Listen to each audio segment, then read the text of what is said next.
The hierarchy of controls.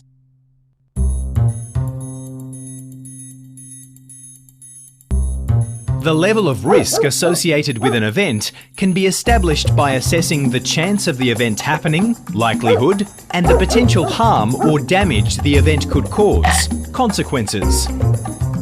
Plan and implement controls to eliminate or reduce risks before you proceed with your task. Some types of controls are more effective than others. Use the hierarchy of controls to choose the best method. Eliminating the hazard. Physically removing it is the most effective hazard control. Substitution, the second most effective hazard control, involves replacing something that produces a hazard, similar to elimination, with something that does not produce a hazard.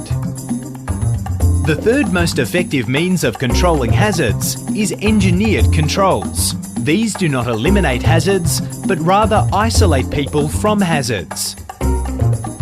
Administrative controls are changes to the way people work. Examples of administrative controls include procedure changes, employment training, and installation of signs and warning labels, such as those in the Hazardous Chemical Information System. Personal protective equipment, PPE, is the last line of defence. It acts as a barrier to limit your exposure to hazards. PPE must be used to supplement higher levels of control.